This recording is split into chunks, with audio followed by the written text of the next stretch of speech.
ایک بادشاہ کو شکار کرنے کا بہت شوق تھا۔ ایک دن بادشاہ اپنے مصاحبوں سمیت جنگل میں گیا تاکہ پرندوں کا شکار کر سکے، لیکن وہاں انہیں کوئی پرندہ نظر نہیں آیا۔ وہ جنگل چھوڑ کر آگے ویرانوں میں چراگاہوں کی طرف روانہ ہو گئے۔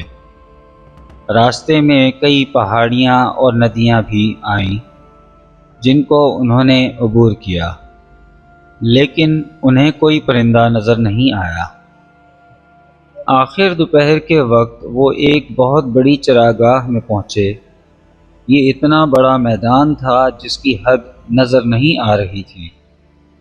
میدان کے عین درمیان میں ایک بڑا اور گھنا سایہ دار درخت کھڑا تھا۔ بادشاہ اور اس کے مصاحب بے اختیار درخت کی طرف بڑھتے چلے گئے اور درخت کی ٹھنڈی چھاؤں میں بیٹھ کر سستانے لگے۔ اگرچہ وہ بہت تھک چکے تھے، لیکن عادی شکاریوں کی طرح ان کی نگاہیں اب بھی درخت کی شاخوں میں بیٹھے کسی پرندے کو ڈھونڈ رہی تھیں۔ اچانک بادشاہ کی نظر ایک کنٹھ پر پڑی جو درخت کی سب سے نیچی شاخ پر بیٹھا ہوا تھا۔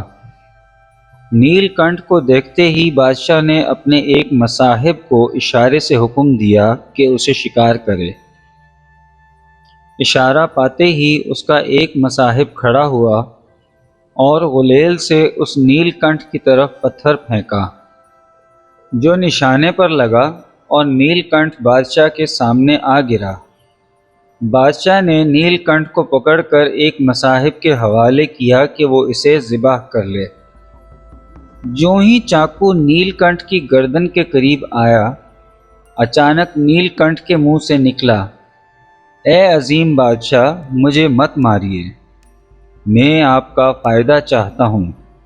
اگر آپ مجھے مار دیں گے تو تمام عمر پچھتائیں گے۔ مجھے مار کر آپ کو کیا ملے گا؟ میں تو بہت ہی چھوٹا ہوں اور مجھے مارنے سے آپ کو کوئی فائدہ حاصل نہیں ہوگا۔ نیل کنٹھ کو انسانوں کی طرح بولتا دیکھ کر بادشاہ بہت حیران ہوا۔ وہ نیل کنٹھ کی بات سن کر بولا، اے نیل کنٹھ، تم تو بول بھی سکتے ہو۔ نیل کنٹھ نے جواب دیا، اے عظیم بادشاہ، جان کی امان پاؤں تو عرض کروں؟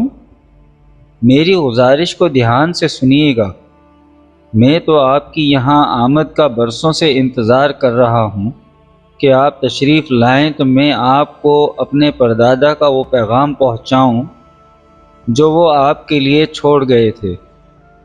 میرے پردادا نے مرنے کے بعد آپ کے لیے ایک بہت بڑا ہیرا چھوڑا تھا جو آپ کے ٹخنے کے برابر ہے۔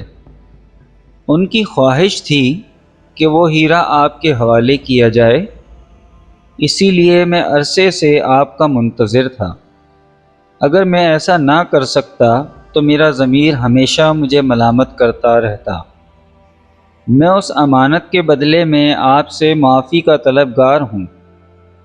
نیل کنٹھ کے منہ سے یہ کہانی سننے کے بعد بادشاہ بولا، پہلے تو میں اس بات پر حیران ہوں کہ ایک نیل کنٹھ اتنی روانی سے کیسے بول سکتا ہے، اور کوئی چارہ بھی نہیں کہ میں تمہاری کہانی پر اعتبار کروں کہ تمہارے پاس میری کوئی امانت بھی پڑی ہوئی ہے۔ نیل کنٹھ بولا، بادشاہ سلامت، جان کی امان پاؤں تو مجھے کچھ اور بھی عرض کرنا ہے۔ اس ہیرے کے علاوہ میرے پردادا نے چند نصیحتیں بھی کی تھیں جو مجھے آپ تک پہنچانی ہیں، تاکہ یہ حکمت کی باتیں لوگ آپ کے منہ سے سنیں اور ان پر عمل کریں تو سب کا فائدہ ہوگا۔ بادشاہ بولا، وہ نصیحتیں کیا ہیں؟ اچھی بات ہے کہ حکمت کی باتیں میرے اور میرے مصاحبوں تک پہنچیں۔ نیل کنٹھ اجازت ملنے پر بولا، میرے پردادا نے جو باتیں بتائی تھیں وہ یوں تھیں۔ نمبر 1، جب کوئی آپ سے میٹھی میٹھی باتیں کرے تو اس پر بھروسہ نہ کریں۔ نمبر 2، کبھی کسی ایسی چیز کی واپسی کی امید نہیں کریں جو ایک دفعہ آپ کے ہاتھ سے نکل جائے۔ اور نمبر 3، جس چیز کو حاصل کرنے میں آپ ناکام ہو جائیں اس کے بارے میں دوبارہ نہیں سوچیں۔ اب بادشاہ سلامت مجھے اجازت دیں تاکہ میں وہ ہیرا آپ کو لا کر دوں جو میرے پردادا آپ کے لیے چھوڑ گئے تھے۔ وہ اس درخت کے اوپری شاخوں میں نے چھپا رکھا ہے۔ شاخیں چونکہ پتلی ہیں اس لیے آپ میں سے کوئی وہاں تک نہیں پہنچ سکتا۔ بادشاہ سلامت نے پھر زیادہ نہیں سوچا اور مصاحب کو نیل کنٹھ کو آزاد کرنے کا حکم دیا، اور مصاحب نے ایک لمحہ ضائع کیے بغیر نیل کنٹھ کو آزاد کر دیا۔ وہ اڑا اور شکریہ ادا کرنے کے لیے بادشاہ سلامت کے کندھے پر بیٹھ گیا۔ پھر اس نے پر پھیلائے، ان کو پھڑپھڑایا اور پھر بولا، جناب اعلیٰ مجھے انتظار کے لیے معاف کر دیجیے گا، ادھر کچھ دیر انتظار کیجیے گا جب تک میں اڑتا ہوا درخت کی چوٹی تک پہنچ جاؤں۔ پھر وہ اڑا اور اڑتا ہوا درخت کی سب سے اونچی شاخ پر جا بیٹھا۔ اب وہاں تک پتھر بھی نہیں پہنچ سکتے تھے۔ وہ ایک شاخ پر جا کر مزے سے بیٹھا ہوا تھا۔ ادھر بادشاہ اور مصاحب انتظار کرتے رہے کہ کب نیل کنٹھ ہیرا لے کر واپس آتا ہے، لیکن لگتا تھا کہ نیل کنٹھ اپنا وعدہ بھول چکا ہے۔ وہ تو شاخ پر بیٹھا جھولتا رہا۔